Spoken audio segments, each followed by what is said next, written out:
वहीं भारत निर्वाचन आयोग यानी कि इलेक्शन कमीशन ऑफ इंडिया सोमवार को यानी कि आज एक प्रेस कॉन्फ्रेंस आयोजित कर पूरे देश में मतदाता सूची के विशेष गहन संशोधन यानी कि एसआईआर की तारीखों की घोषणा करेगा।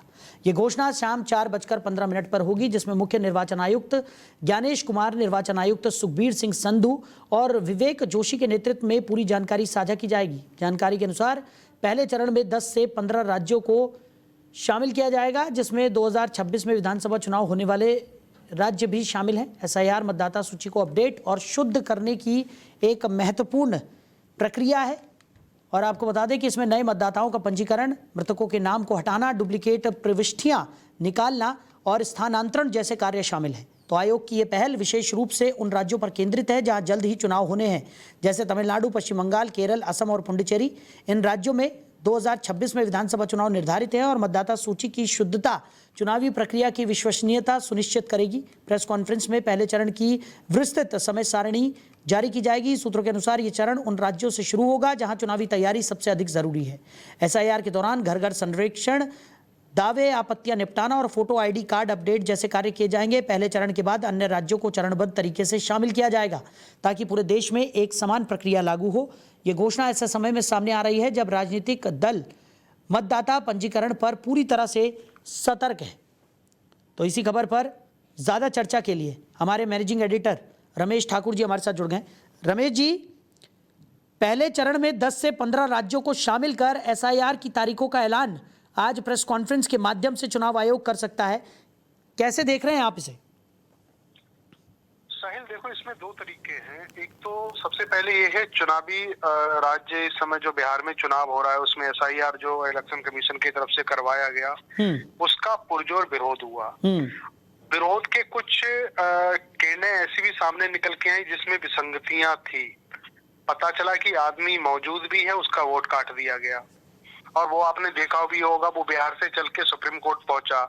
उनकी याचिका को, उनके पेटिशन को योगेंद्र यादव जी ने डाली। उन्होंने जिसको मृत घोषित कर दिया था इलेक्शन कमीशन ने, उनको जिंदा सबूत के तौर पे सुप्रीम कोर्ट के सीजीआई के सामने खड़ा कर दिया। क्योंकि एसआईआर कोई आज पहली बार नहीं हो रहा, पहले भी होता आया है।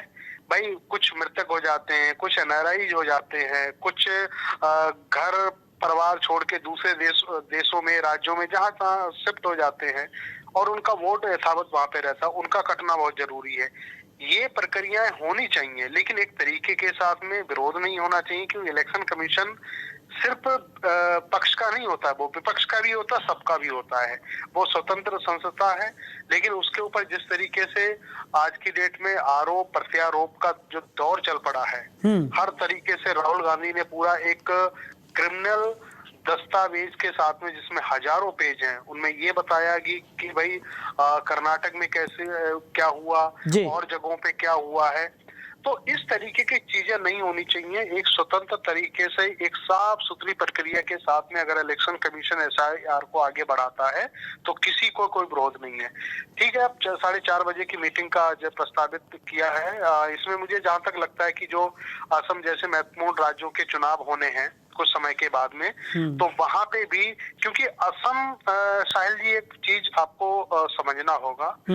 अगर मैं घुसपैठियों की अगर बात करूं जी, तो असम ऐसा क्षेत्र है जो बांग्लादेश म्यांमार का बॉर्डर को साझा करता है। घुसपैठिया वहां से सबसे ज्यादा आते हैं और वो ऐसा राज्य है जिसमें सबसे ज्यादा घुसपैठिया आदमी है। इवन यहाँ पे सेंट्रल गवर्नमेंट से लेकर स्टेट गवर्नमेंट भी इस बात को मान चुकी है। एक मोटा मोटा आंकड़ा भी दे चुकी है कि इतने घुसपैठिया बांग्लादेशी यहाँ पे हैं। अब हिंदुओं की आबादी की बात जब अभी तुलनात्मक जब करते हैं, खुद वहां के सीएम ने इसकी बात को माना है कि हिंदुओं की आबादी दूसरे राज्यों के मुकाबले असम में सबसे ज्यादा घटी है। और वो कैसे घटी है उसका भी उन्होंने बिंदुवार तरीके से चीजें बताई हैं। तो ऐसे राज्यों में एसआईआर का होना बहुत महत्वपूर्ण हो जाता है। जी, चलिए रमेश जी, हमारे साथ जुड़ने के लिए, इस तमाम चर्चा के लिए आपका बहुत शुक्रिया। तो एसआईआर को लेकर आज तारीखों का ऐलान चुनाव आयोग की तरफ से किया जाएगा। प्रेस कॉन्फ्रेंस के माध्यम से चुनाव आयोग इन तारीखों का ऐलान करेगा। तो पहले चरण में 10 से 15 राज्य इसमें शामिल किए जा सकते हैं और चरणबद्ध तरीके से जहां जहां पर चुनाव होने हैं उन तमाम राज्यों को भी इसमें शामिल किया जाएगा।